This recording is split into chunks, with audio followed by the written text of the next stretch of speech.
చెప్పుకోవటానికి దీనుడను, అజ్ఞానిని, వాక్చాతుర్యము లేని వాడును, పూర్తిగా నీ మీద ఆధారపడిన వాడును, నిస్సహాయ స్థితిలో ఉన్నవాడును, అజ్ఞానిని, జ్ఞానం ఏమీ లేదయ్యా, దయచేసి నన్ను నిలవబెట్టావు కదా, వాడుకోయ్యా, నాకు ఈ సమయం ఇచ్చావుగా, నేను వ్యర్థుడని, నేను బలహీనుడిని, నువ్వు బలవంతుడు కదయ్యా, నీ మీద ఆధారపడుతున్నాను. ఆత్మదేవా, ఈ రాత్రి వేళ నన్ను నింపవా, నీ ప్రజలను నింపవా, నాకు కనబడవా, నీ ప్రజలతో కూడా కనపడయ్యా, నాతో మాట్లాడు, నీ ప్రజలందరితో మాట్లాడు. అడిగిపో చూస్తున్న ప్రతి దురాత్మశక్తులను యేసు నామంలో బంధిస్తున్నాను. గందరగోళ పరిస్థితులు, అసమాధానం, నిరాశ, నిర్లక్ష్య వైఖరి, నిద్రమత్తు, పరధ్యానం యేసు నామంలో తొలగిపోవును గాక. ప్రతి ఒక్కరికి ఆత్మస్వరము వినబడును గాక. మీకే మనసారా కృతజ్ఞతలు చెల్లిస్తూ నన్ను నేను చేతులకు అప్పగించుకుంటూ నీ స్వరముతో మమ్మల్ని అందరినీ బలపరచమని యేసుక్రీస్తు ఉన్నత నామంలోనే ప్రార్థన చేస్తున్నాను పరమ తండ్రి, ఆమేన్. 10వ వచనం పైనుంచి మనం అందరం ఏం మాట్లాడుకుంటా, ఏం చదువుకుంటూ వచ్చామంటే, ఆయన మిమ్మల్ని కుమారులుగా, కుమార్తెలుగా చూస్తూ ఉన్నాడు కాబట్టే, కుమారులు కుమార్తెలు కాబట్టే స్వతంత్రంగా మిమ్మల్ని శిక్షిస్తున్నాడు. ఏం చేస్తున్నాడు? శిక్షిస్తున్నాడు. తన పరిశుద్ధతలో పాలు పొందవలెనని మన మేలు కొరకే ఆయన ఏం చేస్తున్నాడు? శిక్షించుచున్నాడు. మీ బైబిల్లో కూడా అంతే ఉందా? మన మేలు కొరకే ఆయన మనల్ని శిక్షించుచున్నాడు. మీరందరూ చెప్పాలి, శిక్ష అనేది మేల కీడ? ఏమండి, నిజం చెప్పాలా? శిక్ష, బాధ, శోధన, ఇబ్బంది మేల కీడ? చెప్పాలి, మేల కీడ? శిక్ష మేల కీడ? మేలు అనేవాళ్ళు ఎంతమంది? చేతులు ఎత్తిన వాళ్ళందరూ కూడా ఇక మీరు ప్రార్థన రిక్వెస్ట్లు ఇవ్వకూడదు, ఇంకా చెప్పకూడదు, నాకు అవసరం ఇట్లా ప్రార్థన చేయలేదు అని అడగకూడదు. అర్థమైందా? ఎందుకు? ఏదన్నా వస్తే నా మేలు కోసం అనుకుంటున్నావు కదా, మేలు అనుకుంటున్నావు కదా, అయ్యా కనపడంగానే నేను ఇష్టంతో చెప్పొద్దు. ఇంకా అయ్యా సహోదరుడా, ఇది దీనికోసం ప్రార్థన చేయి, ఇంకా బాగలేదు పరిస్థితి, దీనికోసం ప్రార్థన చేయనొద్దు. ఓకేనా? ఒప్పుకుంటారా దానికి? శిక్ష మేలా కీడ? శిక్ష మేలా కీడ? మేలేనా? లేఖనం ప్రకారం అయితే మేలే. మరి అనుభవపూర్వకంగా మేలుగా అనుకుంటున్నారో కీడుగా అనుకుంటున్నారో తెలియదు, కానీ లేఖనం ప్రకారం అయితే మన మేలు కొరకే ఆయన మనల్ని శిక్షించుచున్నాడు. శిక్ష తప్పనిసరిగా అవసరం. ఎవరికి అవసరం అంటే, ఎవరికి శిక్ష అవసరం అంటే, తండ్రి ఎవరినైతే కుమారులుగా ఎంచాడో, కుమార్తెలుగా ఎంచాడో వారికి మాత్రమే శిక్ష అవసరం. వారిని మాత్రమే ఆయన ఒక దెబ్బ కొట్టడానికి ఇష్టపడతాడు. స్వతంత్రంగా, చనువుగా, దారి తప్పిపోకుండా సరి చేయడానికి. ఆయన ఎంతో ప్రేమిస్తే కానీ ఒకరిని శిక్షించడు. ఇది గుర్తుపెట్టుకోండి. ఆయన ఎంతో ఒకరిని ప్రేమిస్తే కానీ వాణ్ణి శిక్షించడు. స్వతంత్రంగా, చనువుగా వారి ఎడల ప్రవర్తించడు. కాబట్టి కుమారులం, కుమార్తెలుగా ఎంచబడుతున్నాం. కాబట్టి లోకంలో ఉన్నప్పుడు శిక్ష పొందుతున్న వారికి నిరీక్షణ లేదు. లోకంలో ఉన్న వారికి శిక్ష బాధే. నాకెందుకు ఈ బాధ అని కొంతమంది చిన్న చిన్న కారణాలకే సులువుగా చిక్కులు పెట్టు, పాపం విషయంలో చిన్న చిన్న కారణాలకే జీవితాన్ని ముగించే వాళ్ళు కూడా చాలామంది ఉన్నారు లోకంలో, నిరీక్షణ లేని వారు. క్రీస్తునందున్న మనకైతే శిక్ష మన మేలు కొరకే అంటుంది లేఖనం. దేవునికి మహిమ కలుగును గాక. ఇప్పుడు శిక్ష ఎవరి మీదకి వస్తుంది? తండ్రి తన కుమారుని ప్రేమించిన ఎడల గద్దిస్తాడు, శిక్షిస్తాడు. నువ్వు విసుక్కోవద్దు. అది వాక్యమైన, భౌతికమైన జీవితమైన, శారీరకపరమైన, మానసికపరమైన, కుటుంబపరమైన, సమాజపరమైన ఏ విషయంలోనైనా సరే క్రీస్తునందున్న వానికి శిక్ష మేలే. కీడు కాదు, కీడు కాదు.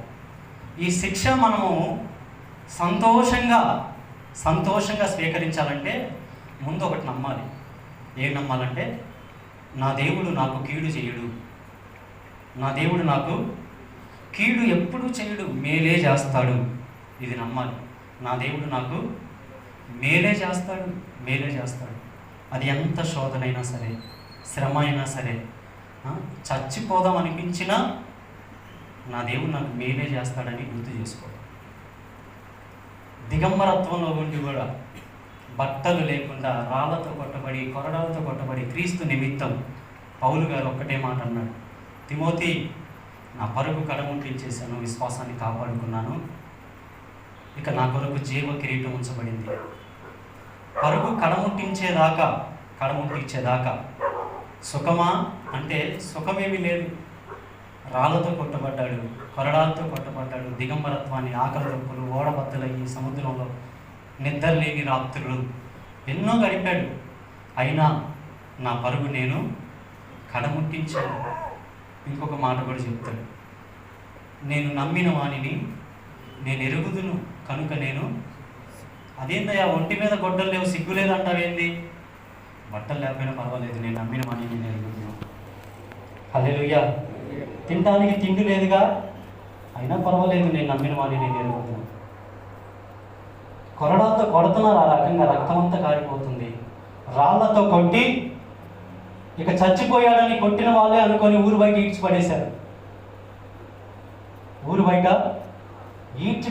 చచ్చిపోయాడు, ఇక వీడు బ్రతకడం కష్టం, ఇన్ని దెబ్బలు తిన్నాడు, ఎవడు కూడా బ్రతకడు అని ఊరు బయట ఈడ్చిపడేస్తే తెల్లవారేసరికి వేరే ఊర్లో సువార్త ప్రకటిస్తూ ఉన్నాడు ఆయన. ఆ వ్యక్తి చెప్తున్న మాటని, నేను నమ్మిన వాడిని నేను ఎరుగుదును, నన్ను శిక్షించినది నా మేలు కొరకే, నేను నమ్మిన వాడిని నేను ఎరుగుదును. ఏ బాధ అయినా, ఏ వేదనైనా నా దేవుడు నాకు అన్యాయం చేయడు, ఎవరికీ చేయడు. ఆయన అన్యాయం చేసే దేవుడు కాదండి. అన్యాయం అంటే ఆయనకు తెలియదు. లేఖనంలో ఉంది, నీతి న్యాయములు ఆయన సింహాసనములకు ఆధారములు. సింహాసనం అంటే ఒక కుర్చీ, సింహాసనం 4 కాళ్ళు ఉన్నాయి. 4 కాళ్ళు, ఆ సింహాసనం ఒక నిలబడాలంటే 4 కాళ్ళు ఆధారం కదా. అట్లాగా ఆయన సింహాసనం నిలబడాలంటే నీతి న్యాయం అనేది ఆయన సింహాసనానికి ఆధారంగా ఉన్నాయి. ఆ నీతి న్యాయమే ఆయన సింహాసనాన్ని అలాగున నిలబెట్టే, దాని మీద ఆయన ఆసీనుడై ఉన్నాడు. దేవునికి మహిమ కలుగును గాక. హల్లెలూయా. కాబట్టి ప్రతి శిక్ష మన మేలు కొరకే, అనుభవిద్దాం, ఓర్చుకుందాం. దీని ఫలితం ఏంటంటే, శిక్షలోనికి వచ్చిన నీవు నేను పొందబోయే ఫలితం ఏంటంటే సమాధానము, నీతి అనే ఫలమునిచ్చును. అక్కడే ఉంది కదా. ప్రస్తుతమందు సమస్త శిక్ష దుఃఖకరముగా కనబడునే కానీ సంతోషకరంగా కనపడదు, దుఃఖకరంగానే కనపడిద్ది. అయినా దాని యందు అభ్యాసము కలిగిన వానికి అది నీతియను సమాధానకరమైన ఫలమిచ్చును. శిక్ష దాని ఫలం, ఇరుకు మార్గం దాని గమ్యం, విశాల మార్గం దాని గమ్యం. శిక్ష దాని ఫలం, సుఖం దాని ఫలం. ధనవంతుడు సుఖించాడు, నా ప్రాణమా తిను త్రాగు సుఖించు, ఇంకా నీ కొరకు కొట్లు కట్టిస్తా దాచుకోవడానికి, నీ ఇష్టం నా ప్రాణమా, ప్రాణంతో చెప్తా ఉన్నాడు. నీ ఇష్టం, ఏది కావాలంటే అది తిను, ఎలా ఉండాలనుకుంటే అలా సుఖించు. ఇక్కడ తర్వాత గమ్యం ఏంటి? ఒక్క చుక్క నీటి బొట్టు దొరికితే బాగుంది. ఇక్కడ ఉన్నప్పుడు ఈ ఎండకి మనం బాగా ఎండలో ఒక్కపోత గ్లాసు చన్నీళ్ళు దొరికితే బాగుందని ఎట్లా ఆశపడతామో, ఎంతకంటే భయంకరమైన పరిస్థితిలోకి వెళ్ళిపోయాడు. ఇక్కడ సుఖంగానే ఉన్నాడు భూమి మీద. గమ్యం ఏంటి? చుక్క నీటి బొట్టు కొరకు ఎదురు చూపు దాని గమ్యం. ఇక్కడ శిక్షణ అనుభవిస్తున్నాం, కుమార్తెలుగా స్వీకరించబడ్డాం, శిక్షకు ఒప్పుకున్నాం. పర్వాలేదయ్యా, నువ్వు మాత్రం నాకు కీడు చెయ్యవు, నువ్వు నమ్మదగిన వాడవు, నేను ఏ పరిస్థితిలో ఉన్నది నా మేలు కొరకే, నా మంచి కోసమే నువ్వు చేస్తావు అని ఇక్కడ కానీ మనం సిద్ధపడితే మన ఫలితం ఏంటి? నీతి, సమాధానం అనే ఫలం. దేవుడికి మహిమ కలుగును గాక. యాకోబు పత్రిక 1:12 ఒకసారి చూద్దాం. హెబ్రీ పత్రిక పక్కనే. శోధన సహించువాడు, శోధన కలిగినప్పుడు సనిగేవాడు ధన్యుడు అని ఉందా? చదవాలి. శోధన సహించువాడు ధన్యుడా? శోధన వచ్చినప్పుడు సనిగేవాడు ధన్యుడా? సహించేవాడు ధన్యుడు. సహించేవాడు ధన్యుడు. అతడు శోధనకు నిలిచిన వాడై ప్రభువు తాను ప్రేమించిన వారికి వాగ్దానం చేసిన జీవ కిరీటమును, ప్రభువు ప్రేమిస్తే శోధన కలుగుతుంది. శోధన కలుగుతుంది. పక్షిరాజు తెలుసా మీ అందరికీ? పక్షిరాజు గ్రద్ద, రాబంద, గెద్ద రెండు ఒకటేనా? పక్షిరాజు వేరే కదా. ఓకే. ఆకాశంలో చాలా హైట్గా ఒక్కటే, దాని గుంపుల్లో తిరగదు, ఒక ఏకాంతంగా ఒక్కతే అన్నిటికంటే ఎత్తుగా ఎగురుతూ ఉంటుంది. ఆ పక్షిరాజు గూడు కట్టుకుంటుంది. ఎక్కడంటే అసలు జనసంచారం లేని చోట గూడు కట్టుకుంటుంది. ఎవరు పైకి ఎక్కి రాని కొండ పైన శిఖరం మీద తన గూడు కట్టుకుంటుంది. ఎట్లా కట్టుకుంటుంది తెలుసా? ఫస్ట్ తన గూడు కట్టుకోవడానికి ప్రారంభంలో వెళ్ళి కొన్ని ముళ్ళ కంపను ఏరుకొని వచ్చింది. ముళ్ళు నేరుకొని వచ్చింది. ఫస్ట్ గూడు కట్టడానికి ముళ్ళ కంప, పదునైన ముళ్ళు కంపున్న ఆ కంపను ఏరుకొచ్చుకొని చుట్టూ అల్లిద్ది. ఆ గూడుకి చుట్టూ అల్లిద్ది గూడు. వేటితో? ముళ్ళ కంపతో, పదునైన ముళ్ళు కలిగిన కంపతో గూడుని అల్లిద్ది.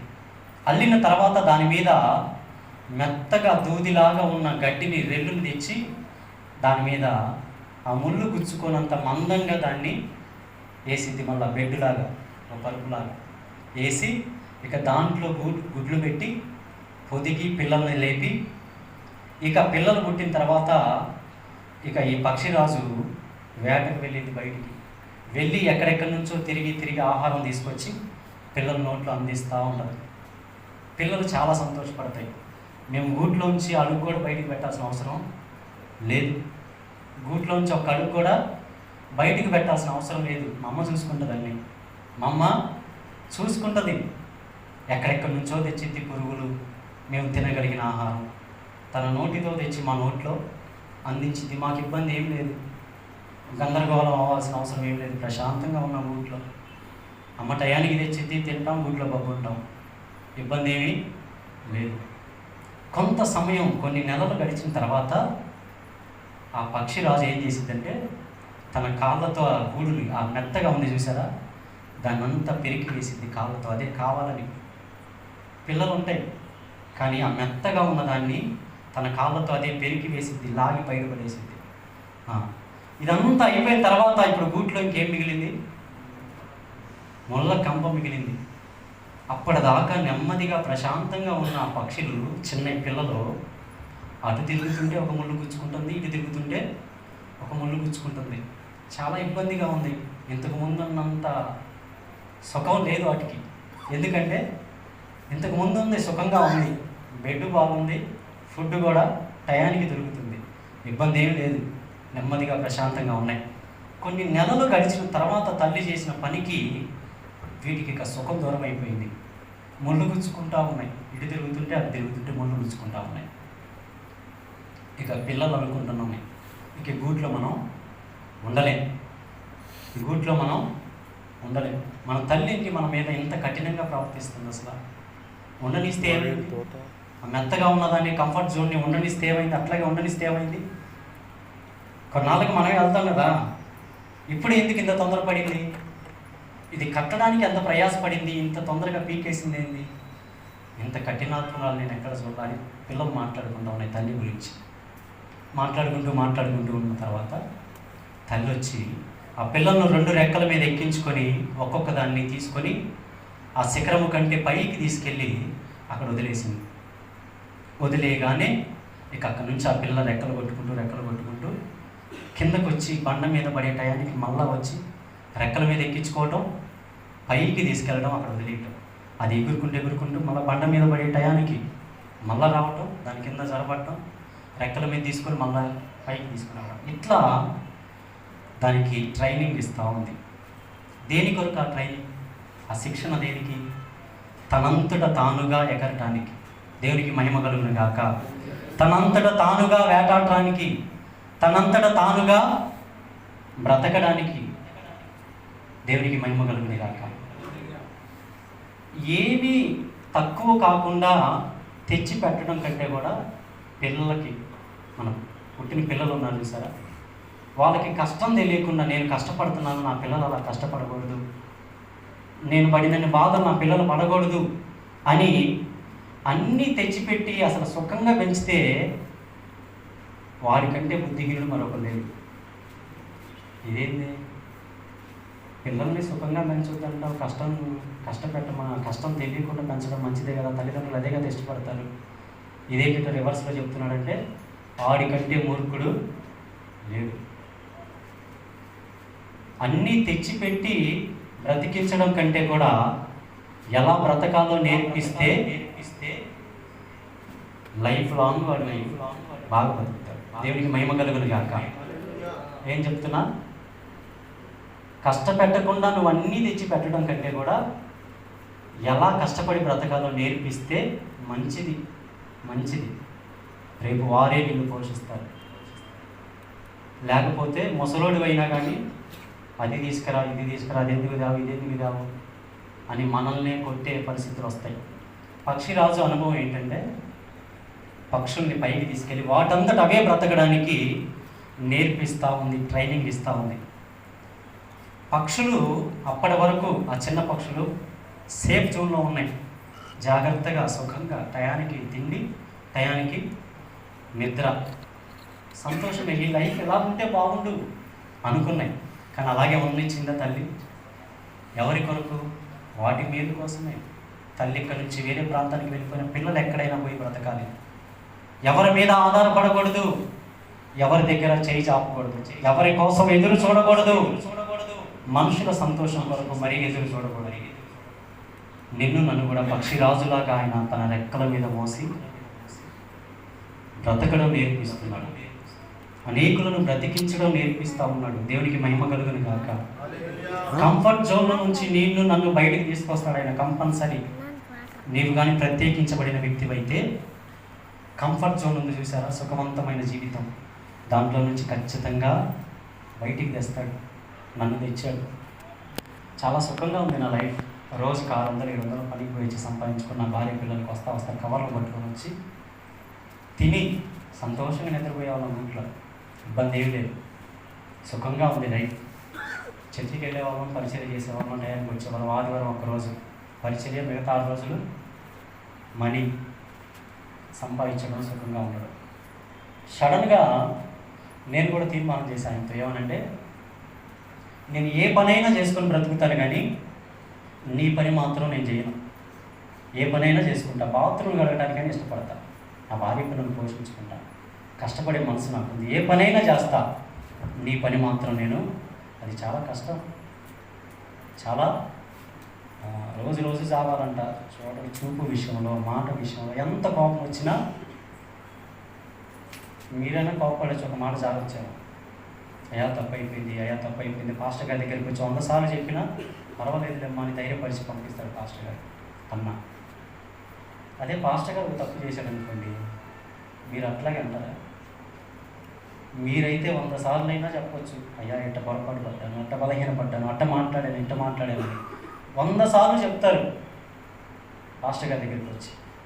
కానీ పాస్టర్ గారు ఒక్కసారి తేడా పడితే, నోరు జారితే ఉంటారా? ఒప్పుకుంటారా? ఛాన్సే లేదు, ఛాన్సే. అందుకే ఈ పని నాకు ఇష్టం లేదు. ఏ పని? ఈ బైబిల్ మోయటం, మీకు వాక్యం చెప్పడం నాకు ఇష్టం లేదు.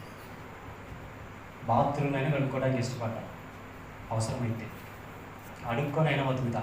ఈ పని మాత్రం పద్దాకలు నన్ను ఎందుకు పని కోసం ప్రేరేపిస్తున్నావు? పంపుము దేవా పనివారులు అనే పాట విన్న ప్రతిసారి నాకు ఏడుపు వస్తూ ఉండేది. కొంతమందిని నేను నమ్మాను, మోసం చేశాడు, నువ్వైనా వెళ్తావా అనే పాట చూసారా?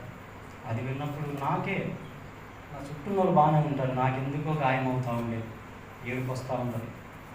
అప్పుడే ప్రశాంతంగా ఉన్నా నేను. తర్వాత దేవుడు ఏం చేశాడు తెలుసా? నా గూడు రేపడం మొదలుపెట్టాడు.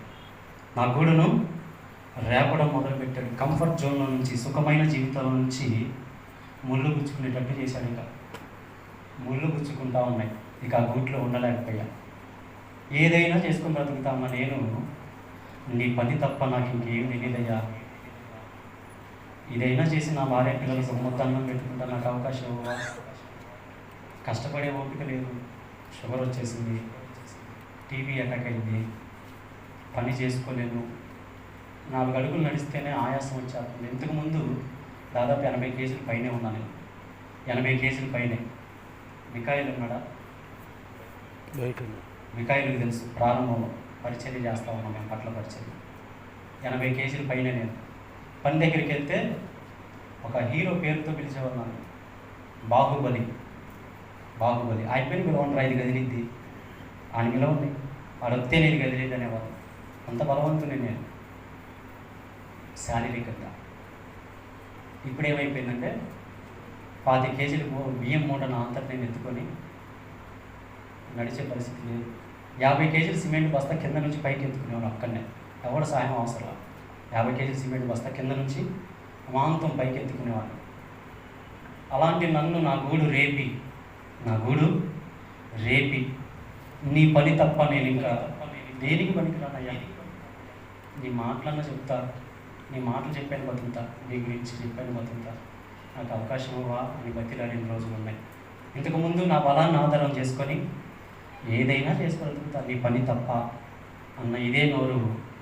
నీ పని తప్ప వేరే మార్గం నాకు లేదు, నాకు దిక్కు లేదయ్యా, ఇంక నేనేం చేసుకోలేను అనేటట్టు ఆయన చేశాడు. నా గూడు రేపాడు. అది శిక్షే భౌతికంగా చూస్తే. వాడు ఎప్పుడు ప్రార్థన అంటాడు. మా ఇంటి పక్కన వాళ్ళు అనేవాడు, ఏందిరా వాడు అట్ట అయిపోయాడు, వాడి పరిస్థితి ఏందిరా, చావు బతుకుల మధ్యకి వెళ్ళిపోయాడు. ఎప్పుడు చర్చి అంటాడు, పరిచర్య అంటాడు, తెల్లబొట్లు వేసుకొని తెల్లబడుతాడు. ఏందిరా వాడు బతుకు అట్టయిపోయింది. ఎగతాళి చేసి, నవ్వి, తృణీకరించి. కొంతమంది అయితే నా పరిస్థితిని చూసి, నా అవతారం చూసి, నీకు హెచ్ఐవి ఉందనుకుంటారు, ఎయిడ్స్ వచ్చిందనుకుంటారు, నీకు ఎయిడ్స్ వచ్చిందనుకుంటారు. అంటే వెళ్ళి హాస్పిటల్కి వెళ్ళి, గవర్నమెంట్ హాస్పిటల్కి వెళ్ళి, లేడీ డాక్టర్, పెళ్ళి కాదా ఇంకా అమ్మాయికి, డాక్టర్ అమ్మగారికి, అమ్మాయి దగ్గరికి వెళ్ళమ్మా నాకు హెచ్ఐవి టెస్ట్ చేయరా అన్నాడు. సిగ్గు కాదా? అవునండి, వీడికి హెచ్ఐవి వచ్చిందనే డౌట్ వచ్చిందంటే వీడేదో తప్పు చేసి ఉంటాడు. అంతేనా? హెచ్ఐవి టెస్ట్కి దేనికి పోతారండి? ఏదైనా డౌట్ వస్తేనేగా. నాకు వచ్చి డౌట్ కాదు, నాకు చూసి నా పక్కన వాడికి వచ్చిన డౌట్కి నేను పోయి చేయించుకుని వాడికి వచ్చి రిపోర్ట్ చూపించాను. నా నెగిటివ్, పాజిటివ్ కాదు, నాకు హెచ్ఐవి లేదమ్మా. నాకు తెలుసు నేను ఇలా ఎందుకు అయిపోతున్నాను, నాకు తెలుసు నేను ఎందుకు బలహీనపడిపోయానో, ఎందుకు ఏ పని చేసుకోలేక ఇలాగా రోజు రోజుకు క్షీణించిపోతున్నాను నాకు తెలుసు అని ఆ వ్యక్తితో మాట్లాడాను. మంచంలో పడుకొని ఉండి నా భార్యతో అంటా ఉన్నా. పొద్దున్నే 4 లేచి పాచి పని చేయడానికి వెళ్ళింది నా భార్య, అంట్లు కలగడానికి, వాకిలు ఊడిచి, నీళ్లు కొట్టి ముగ్గేయడానికి. నేను సంపాదించే నేను మంచంలో పడ్డా, రూపాయి కూడా తెచ్చే పరిస్థితి లేదు. నా భార్య నా మందులకు కానీ అన్నిటికీ ఉదయాన్నే లేచి వెళ్ళి అంట్లు కడిగి, బట్టలు ఉతికి, ఇల్లు ఊడిచి, తుడిచి, వాకిలు ఊడిచి పనిచేసి, ఆమెతో మంచంలో ఉండి ఒక మాట చెప్పారు, నా కోసం నువ్వు ఇంత ప్రయాసపడుతున్నావు కదా, నేను ప్రస్తుతానికి మౌనంగా ఉంటా, నేను మాట్లాడే పరిస్థితిలో లేను. నా గూడు చెదరగొట్టబడింది, నా గూడు రేపబడింది, నేను వేదనతో ఉన్నాను. పర్వాలేదు, మంచంలో ఉండి చెప్తున్నాను నా భార్యతో, మన బ్రతుకులు ఇలాగే ఉండవు. నా దేవుడు నమ్మదగిన వాడు, నాకు అన్యాయం చేయడు. దేవుడికి మహిమ కలుగును గాక. నాకు అన్యాయం చేయలేదా అయినా ప్రాణాపాయ స్థితిలో ఇక్కడే Mahatma Gandhi super speciality hospital అంబులెన్స్లో తీసుకొచ్చారు.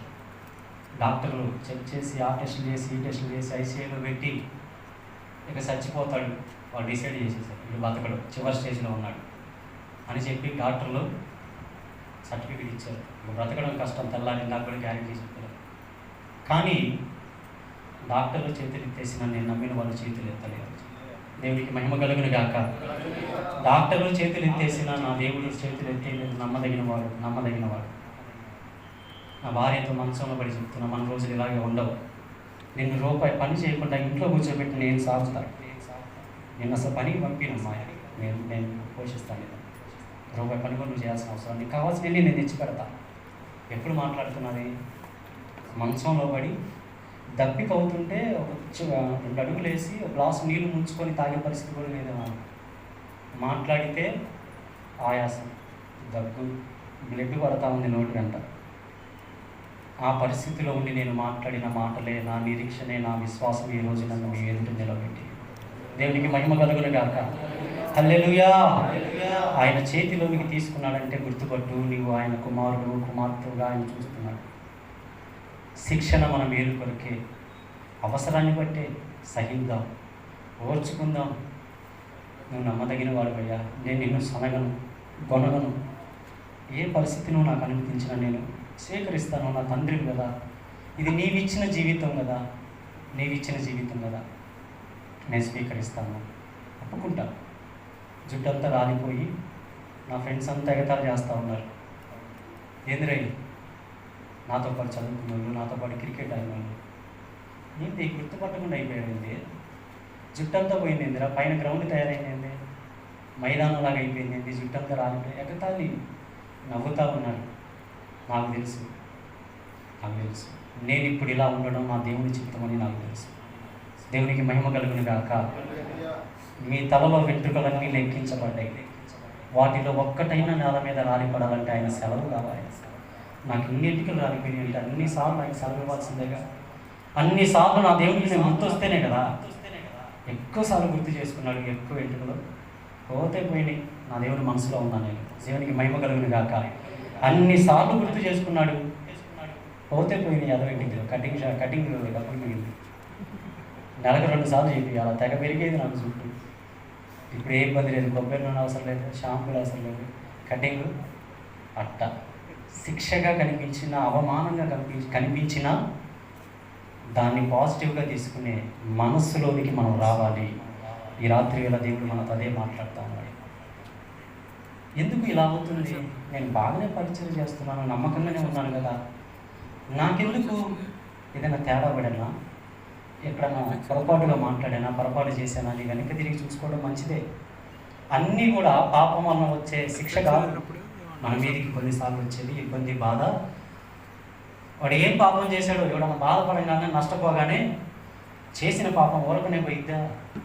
ఏంటిదంట, చేసిన పాపం ప్రతి ఒక్కరు ఇదే, చేసిన పాపం ఊరకనే పోయిద్దా? కుటుంబంలో నష్టం కలిగినా, ఆరోగ్యం కోల్పోయినా, డబ్బులు పోయినా, ఏది జరిగినా కానీ వెంటనే వినపడే డైలాగ్ ఏంటంటే చేసిన పాపం ఊరుకునే పోయిద్దా. నేను చెప్తున్నాను కదా, మనం చేసిన పాపం అంతా, దానివల్ల వచ్చే శిక్ష అంతా కూడా మన కన్న తండ్రి తన భుజం మీద వేసుకున్నాడు ఆల్రెడీ, మోసాడు. ఇక నువ్వు చేసే పొరపాట్లు శిక్ష కొరకు కాదు, శిక్ష రాదిక. ఏందయ్యా ఇక ధైర్యంగా పొరపాట్లు చేయమంటావా అంటే, నువ్వు కానీ నిజంగా దేవుణ్ణి ప్రేమిస్తే, నేను ఆయన కుమారుడిని, ఆయన కుమార్తెనని అనుకుంటే, ధైర్యం కోసమే ఈ మాట. నువ్వు చేసిన పాపం వల్ల నువ్వు అనుభవిస్తుంది కాదు ఆ శిక్ష, ఆయన కావాలని చేతిలోకి తీసుకుని అనుమతించినదే ఆ బాధ. దేవునికి మహిమ కలుగును గాక. నువ్వు ఏది చేసినా నాకు ఇష్టమే, ఈ సమయంలో నేను ఇలా ఉండడం నీ చిత్తం, ఈ సమయం నేను ఇలాగున్నా బాధపడటం నీ చిత్తం, పర్వాలేదు. బాధపడటం నీ చిత్తమా? నరులకు ఆయన విచారమునైనను బాధనైనను హృదయపూర్వకంగా ఆయన కలుగజేయుడు, ఇష్టపూర్వకంగా కలుగజేయుడు. ఆయన కూడా ఇబ్బందే, మనం ఏడిచేటప్పుడు ఆయన కూడా ఇబ్బంది పడతాడు. కానీ నేను ఒక మాట అనుకున్నా, దేవా నువ్వు నాకు అనుమతించిన ఈ శ్రమను బట్టి నేను ఒకవేళ ఏడుస్తూ ఏడుస్తూ ఏడుస్తూ నా బతుకు ఎందుకు ఇలా అయిపోయిందని నేను ఏడ్చినా, నువ్వు అనుకున్నది జరిగేంత వరకు నన్ను ఇట్లాగే ఉంచు, దీంట్లోనే ఉంచు, పర్వాలేదు. నేను ఏడ్చానని శిక్షను తప్పించే వద్దయ్యా. నువ్వు అనుకున్న రూపు వచ్చేంత వరకు, నాకు ఇది అనుమతించిన తర్వాత దాని వెనక నీ ఉద్దేశం నెరవేరేంత వరకు నన్ను దీనిలోనే ఉంచు. యథార్థంగా చెప్తున్నాను, కానీ నేను మంచంలో పడి ఉన్నప్పుడే బాగున్నా. కదలేని పరిస్థితుల్లో మంచంలో పడి ఉన్నప్పుడే కదిలితే వేసయ్యా, మెదిలితే వేసయ్యా, బాగా తట్టుకోలేకపోతున్నా. రక్తం పట్టడం, ఆయాసం, ఏసయ్యా మంచంలో ఉండి బయటకు వచ్చిన తర్వాతే తగ్గింది. ఏసైను కలవరించడం, ఏసైను మనం స్మరించడం తగ్గిపోయింది, ఈజీ అయిపోయాయి. అదే నాకు మేలుగా కనపడతా ఉంది. మంచంలో కదలేని పరిస్థితిలో ఉన్నదే భక్తి సాధనలో వల్లే అనిపించింది. నాకు మంచి టైం దొరికింది. నాకు ఎవడో కదిలించేవాళ్ళు టయానికి ఫుడ్ తెచ్చి పెడతారు, పలకరిస్తారు. మంచంలో పడి కదిలితే కన్నీరు కార్చడం, ఏసైని ప్రార్థన చేయడం, ఇదే పని మంచంలో ఉన్నప్పుడు. బయటకు వచ్చినప్పుడే టైం. అంత భక్తి తిరుగుతున్నప్పుడు, ఆరోగ్యం ఉన్నప్పుడు నాకు అంత భక్తి లేదు. నిజం చెప్తున్నా. మంచంలో ఉన్నప్పుడు, శ్రమలో ఉన్నప్పుడు, వేదనలో ఉన్నప్పుడు చేసినంత ప్రార్థన, కార్చినంత కన్నీరు ఇప్పుడు లేదు, తక్కువైపోయింది. శ్రమ నుండి ఇంటుట నాకు మేలాయను అంటాడు భక్తుడు. దేవునికి మహిమ కలుగును గాక. శ్రమ నుండి ఇంటుట నాకు మేలాయను, అది నాకు చాలా మేలు. అందుకే మన పరిస్థితుల్లో గూడు చెదరగొట్టబడిన అనుభవంలోకి ఒకవేళ నువ్వు వస్తే ఇది గుర్తుపట్టు, ఆయన నీ వలన కొన్ని అద్భుతాలు చేయాలని ఆశిస్తున్నాడు. దేవునికి మహిమ కలుగును గాక. నీ గూడు చెదరగొట్టబడిన అనుభవంలోనికి నువ్వు వస్తే, కంఫర్ట్ జోన్లో నుంచి నిన్ను కానీ దేవుడు బయటికి తెచ్చాడంటే గుర్తుపట్టు, ఆయన నీ కొరకు గొప్ప కార్యములను పూనుకున్నాడు. లెమ్ము తేజరిల్లుము, వెలుగు నీ మీదికి వచ్చి ఉన్నది. సడలిన మోకాలను బలపరచండి, తిరిగి ప్రారంభించండి. ఏ కారణాన్ని బట్టి భక్తి తగ్గిపోయిందో, శ్రమ నొందినప్పుడు ఒక విధంగా, సుఖంగా ఉన్నప్పుడు ఒక విధంగా మారిపోతుందా నీ మనసు? నా మనసు అలాగే చంచలంగా మారిపోతూ ఉంది. బాధ వచ్చినప్పుడేమో యేసయ్య, బాధ తీరినప్పుడేమో తక్కువ, అంతగా లేదు. కాబట్టి శిక్ష మన మేలు కొరకే. పేతురు పత్రికలో ఉన్నది అవసరాన్ని బట్టే శిక్ష. ముళ్ళు అసలు రాజీ పడట్లా, తిరుగుతానే ఉంది. బ్యాటరీ ఉన్న అందరూ దేవునికి మహిమ కలుగును గాక. శ్రమలో ఉన్నప్పుడు దేవుడు మన స్పందన గుర్తుపడతాడు. అదొకటి చివరిగా న్యాయంగా జరగాలంటే అదొక మాట చెప్పి నేను ముగిస్తాను. శ్రమ కలిగినప్పుడు, బాధ కలిగినప్పుడు నీ స్పందన ఎలా ఉందో ఆయన ఎదురు చూస్తూ ఉంటాడు మౌనంగా కూర్చొని. ఇది నేను అనుమతించిందే కదా, గుర్తుపడతాడా పట్టడా? గుర్తుపట్టిద్దా పట్టదా? శ్రమలో మన స్పందన గుర్తుపడతాడు, ఎదురు చూస్తాడు ఆయన. చాలామంది భక్తులు శ్రమ కలిగినప్పుడు ఎలా స్పందించారు? దానియేలు స్పందించాడు. చెరగా కొనుక్కోబడ్డప్పుడు ఆ దేశంలో ఉండి దానియేలు ప్రార్థన చేశాడు. ఏమనంటే, అయ్యా ఈ సిగ్గు మాకు తగిందే, ఈరోజు ఈ సిగ్గు మాకు తగిందే. నీవు నీతిమంతుడవు, నీవు న్యాయము తప్పే దేవుడవు కాదు. ఈరోజు నేను ఈ బాధపడుతున్నానంటే, మేము ఇలాగ చెరగా వచ్చామంటే మా పితరులు మేము చేసిన దోషమే కారణం. ప్రవక్తల మాటలు మేము వినలేదు, కాబట్టి ఈరోజు ఇలా ఉన్నాం. ఈ సిగ్గు మాకు తగిందేనయ్యా, నీవు మాత్రం న్యాయవంతుడు, నువ్వు నీతిమంతుడవు, నువ్వు నాకు అన్యాయం చెయ్యవు, ఈ సిగ్గు మాకు తగిందే అని దానియేలు స్పందించాడు. దావీదు స్పందించాడు. షిమీ సింహాసన భ్రష్టుడైపోయి దావీదు అరణ్యంలో నడుచుకుంటూ ఉంటుంటే దుమ్మెత్తిపోసి ఏమన్నాడు? ఛీ పో నరహంతకుడా, సౌలు కుటుంబాన్ని చంపినవాడా, ఛీ అని దుమ్మెత్తి పోస్తూ ఉంటే సెరయ్య కుమారులు అన్నారు పక్క నుండి, ఒక్క మాట మూవనం వెళ్ళి వాడి తల నరికి నీ దగ్గర తెచ్చి పెడతా ఉన్నారు. వద్దు సెరయ్య కుమారులు అలాగే, వాడితో నీకేం పని, మాతో ఏం పని, కాస్త ఆగుంటారు, మౌనంగా ఉండాలి. యెహోవా వానికి సెలవిచ్చిన ఎడల ఇక మనం దాన్ని అడ్డుపడుకోవడం. యెహోవాని సెలవిచ్చుంటాడు. నాబాలు అన్నీ బాగున్నప్పుడు నాబాలు అన్నాడు, దావీదు ఎవడు, యెషయా కుమారుడు ఎవడు అన్నాడు. తెల్లారేసరికి దేవుడు యెహోవా వాడిని మొత్తాడు, చనిపోయాడు.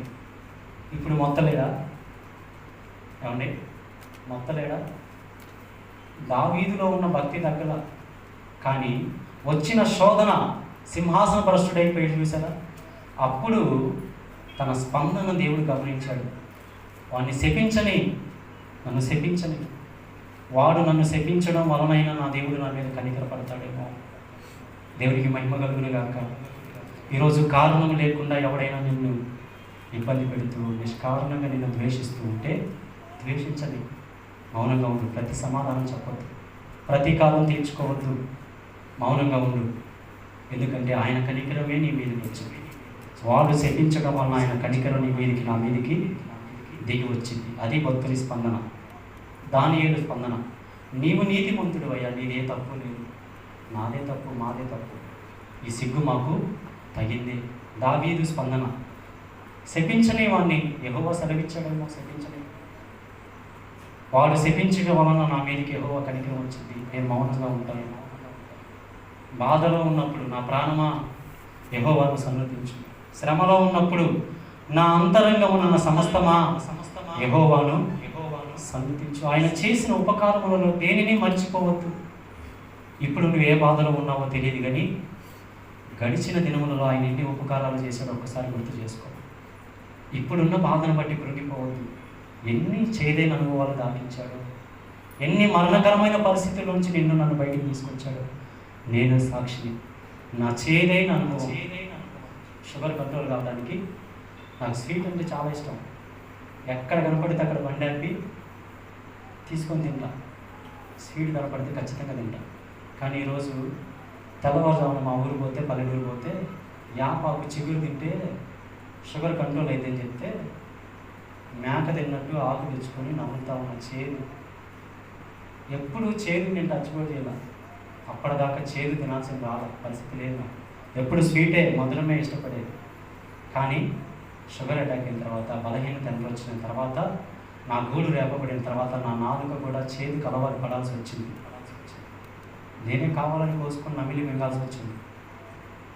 అయినా సనగలేదు, వెనగలేదు, ఇబ్బంది ఏం లేదు. ఇప్పుడు చేదు తింటే తినాలి. ఈ చేదే మంచిది, ఆరోగ్యానికి మంచిది. శ్రమ మనకు మంచిది. శ్రమ మన మేలు కొరకే, కీడు కొరకు కాదు.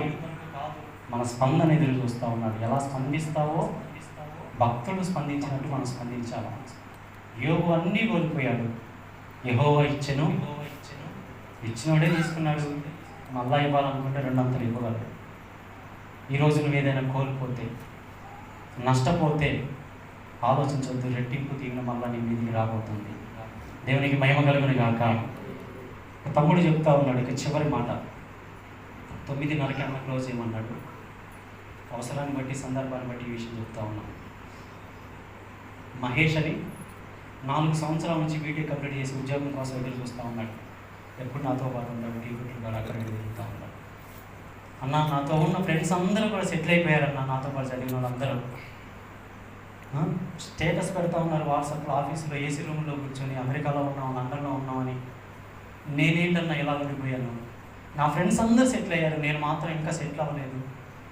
ఏ ఊరు పోయినా మా బంధువులకి చదువు అయిపోయిందా, ఏ ఉద్యోగం చేస్తున్నా, ఇలా అడుగుతున్నారన్నా. ఏం చెప్పాలన్నా, నాకు అవమానంగా ఉంది, అందుకే నేను చుట్టాలు ఇంటికి పోవట్లేదు, ఫంక్షన్లు పిలిస్తే పోవట్లేదు, నాకు ఇబ్బందిగా ఉంది అంటే, నా ఫ్రెండ్స్ అందరూ కూడా నేను చాలా కోల్పోయాను, మెలకువగా లేను, నా ఫ్రెండ్స్ అందరూ సెటిల్ అయ్యారు, నేనే సెటిల్ కాలేదు అని సహోదరుడు చెప్తే, నేను అప్పుడు ఆ తమ్ముడికి ఒక మాట చెప్పాను. తమ్ముడు, వాళ్ళందరూ సెటిల్ అయ్యారు, వాళ్ళు లోకానుసారమైన వ్యక్తులు, వాళ్ళు డబ్బు కోసం అంతగా ఉద్యోగం కోసం తాపత్రయపడ్డారేమో, అదే వారి యాంబిషన్, వారి గురి గమ్యం అదే.